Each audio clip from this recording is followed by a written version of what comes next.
V tajomnej krajine škriatkov uprostred hlbokých lesov stojí dobre ukrytá neveľká dedinka. Žijú v nej malé čarovné bytosti, volajú sa šmolkovia. Šmolkovia sú priateľskí a dobrosrdeční. Rozprávkový les má ešte jedného obyvateľa. Je to zlý čarodejník Gargamel. Neznášam šmolkov! Dostanem vás, všetkých vás dostanem, aj keby netopiere z neba padali. Dostanem vás! Raz sa mi podarí objaviť vašu dedinu a navždy s vami skončujem! Možno sa v tom lese niekedy ocitnete a ak stíšite hlas, budete počuť zlostné Gargamelove vyhrážky. Ak budete mať šťastie, možno zazriete aj niektorého šmolka.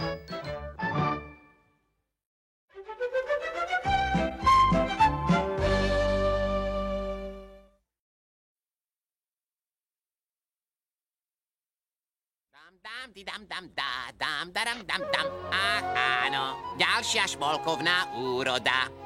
Aha, farmár, pozri, ďalší zrelý melón. Dobre, bavlnka, opatrne ho šmolkni k ostatným. Rada ti pomáham, farmár. Môžem sa tu zašpiniť a nikto sa na mňa nehnevá? Na dobrej špine nie je nič zlé. Večera! Poďte sa najesť! Kým to nezjem... Práve keď sa zabávam. Melóny tu budú aj zajtra a špina tiež. Máš pravdu.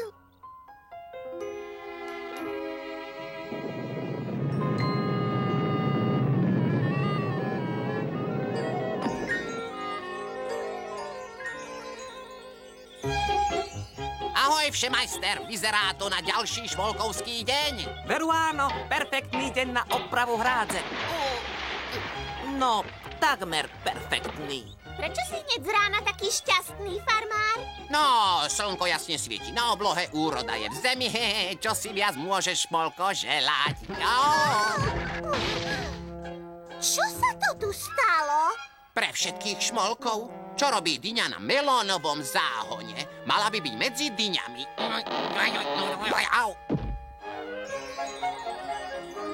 Som voľný! Švitorivé škovránky, kto to povedal? Ó, dobrý a veľkodušný majster, ďakujem, že si ma vyslobodil. Ďakujem. Ďakujem ti. Ty si kto? A čo robíš na mojom melónovom záhone?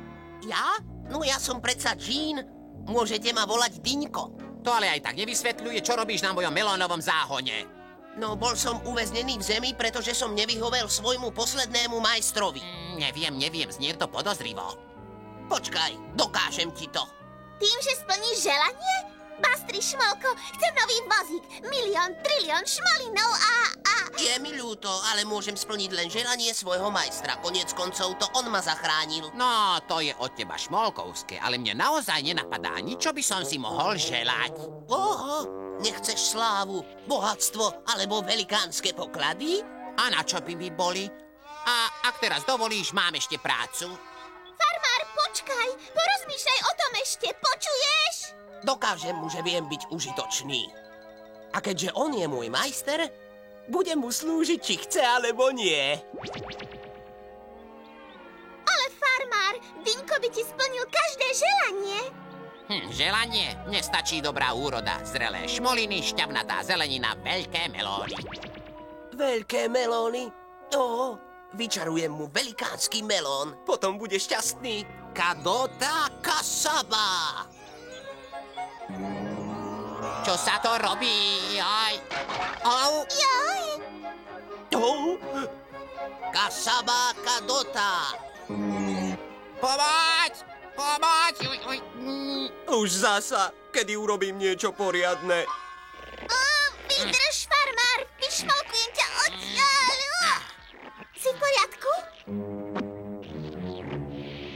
Hneď ti pomôžem, dobrý majster. Zase ty. Prosím, neposielaj ma preč, majster. Sľubujem, že sa to už viac nestane. Len mi dovoľ, prosím ťa, zostať. Len sa mi nepleť pod nohy, ja totiž pracujem. Mám šťastie, že mám takého milého majstra. Ďalšia skala. 300 šmolkov. Pomôžem ti, majster. Ďakujem, ale vyšmolkujem to sám. Toto bude naozaj ťažké. Nechceš byť taký silný ako Chrabroš? Potom by si tú skalu celkom ľahko odšmolkoval. Ach, áno, trochu viac svalov by pomohlo. Viac svalov? Kadota Kasaba. Ak sa tá hráca znovu pretrhne, môj nový zisťovač trhlín by nás mal varovať. Avže, majster, funguje to. To vidím, Babroš. Aký deň. Hej, kam šiel pán Jin? Nemám predstavu. Chcem sa len šmolkovať vo svojom hojdacom kresle a na všetko zabudnúť. Neboj sa, farmár, pohľadám tvojho Jina. Juhú, Dyňko! 300 šmolkov. Vítaj doma, majster. No, čo na to povieš? Kde je moje hojdacie kreslo?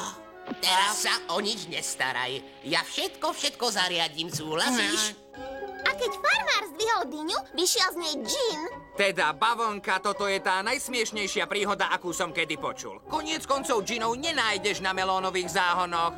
A našiel, a ja som ho videla. Podľa mňa farmár nemá v poriadku svoju dyňu.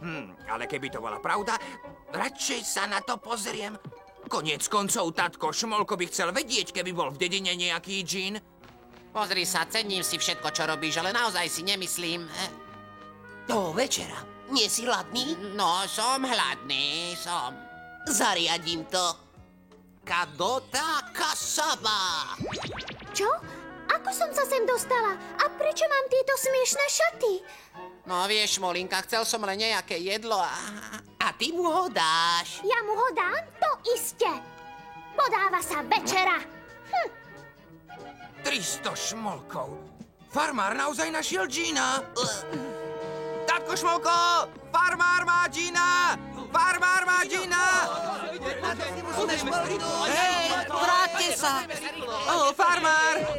Myslel som, že sa ti bude páčiť podpísané prvé vydanie Mudrošovských poviedok pred spaním. Kedykoľvek môžeš použiť môj vankúš.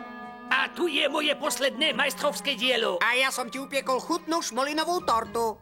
Ja neviem, čo mám povedať. Nie, nemusíš nič hovoriť. Možno by si mi niekedy mohol nejako šmolknúť. Koniec koncov som tvoj najlepší priateľ, či nie?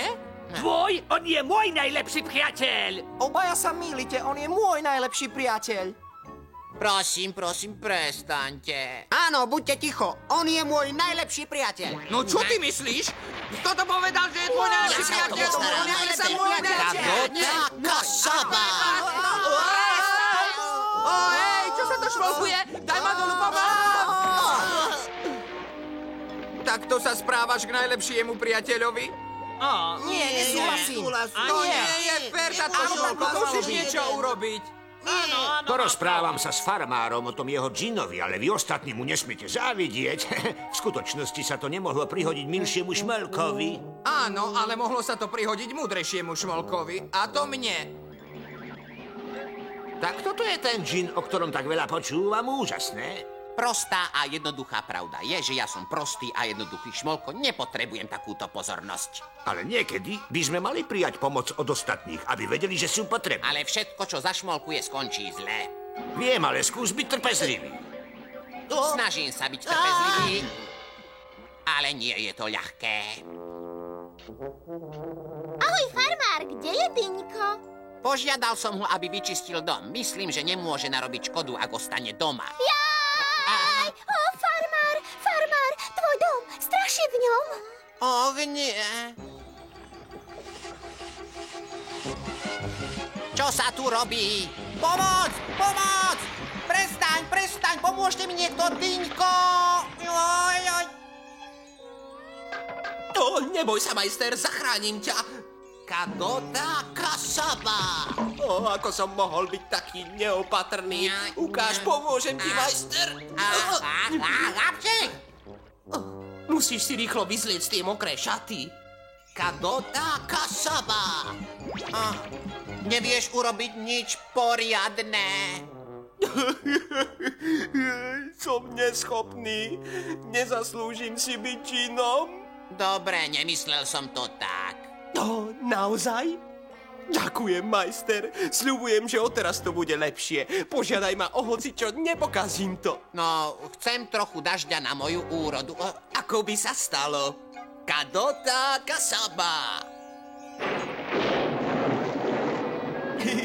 Myslím, že som to trochu prehnal. No, prajem si, aby som nikdy nenašiel tú hlúpu dyňu. Ako si želáš, majster? Kadota kasaba. Počkaj, a čo ten dážď? Rýchlo, rýchlo! Hľadte sa! Poďte sem! Potrebujeme pomoc aj tu hore! Neviem, ako dlho to ešte vydrží! Tatko Šmolko, musíš niečo urobiť, inak bude dedina plná vody. Už som všetko vyskúšal, ale na túto búrku moje kúzla nepôsobia. Musíme vysťahovať dedinu. Vysťahovať dedinu? Ale tatko Šmolko! Teraz nemudruj, zazvoň na poplach. Utekajme! Hej, farmár, nepočul si zvon? Aj, to je moja chyba. Tvoja chyba? Ako to? To vyčaril Dyňo. Tak preto moje kúzla na ňu nepôsobia. Musíš mu prikázať, aby ju zastavil. Nemôžem. Želal som si, aby som nikdy nebol našiel tú dyňu a teraz je preč. To sme stratení. Ale ak si želal, aby si nikdy nenašiel tú dyňu, možno je na tvojom záhone. Dobrý, Šmolko, tak tam poďme. Rýchlo, nestrácajme čas. Pozri, tam to je. Dúfam, že nejdeme neskoro. Majster, ty si sa po mňa vrátil. Znamená to, že mi odpúšťaš? Áno, áno, ale zastav ten dážď. S radosťou. Kasaba kadota. Úžasné. Zdá sa, že si konečne urobil niečo poriadne. Znamená to, že môžem u teba zostať na veky a navždy? Áno, môžeš, ale urob pre mňa jednu vec.